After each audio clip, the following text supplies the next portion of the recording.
bakit sinabi ko yun? Dahil ang Panginoon nagkataong tao siya. Pinakita niya, binigay niya sa atin yung sarili niya para maramdaman natin kung ano yung buhay ng tao, buhay ng bawat isa, yung mga ano. So,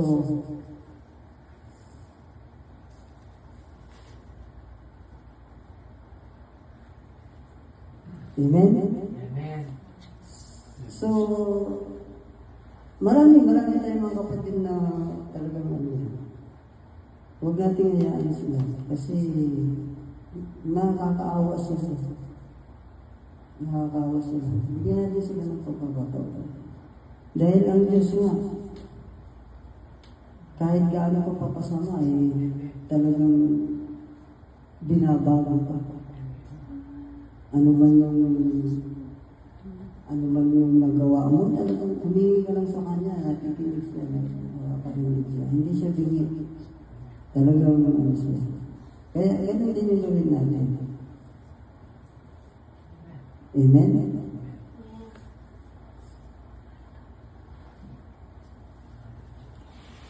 Ganun din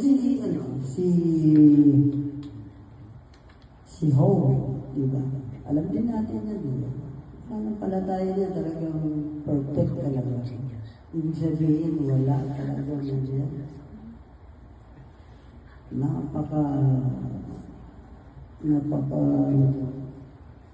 Yung pananampalataya niya Panginoon talaga.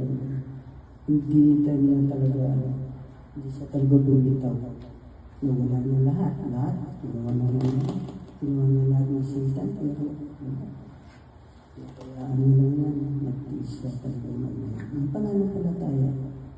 Kaya yung pananampalataya natin, huwag natin hayaan mawala. Tinanggap natin siya. Lahat naman tayo, di ba? Lahat naman tayo tumanggap sa Panginoon. Pero nakakalungkot lang. Dahil sayang yung pinagpaguran mo sa loob ng 1 taon, 10 taon. Sayang yun. Hindi mo naman babawi yun, huwag nawala. Pag tinitawag ka ng Panginoon, nagugulang. Hindi na talaga mayaan yun. Pero kaya iwasan natin yung kung busan na yun. Hindi ko naman sinasabing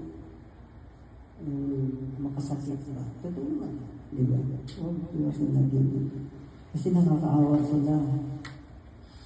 Nakakaawa. Maawa tayo.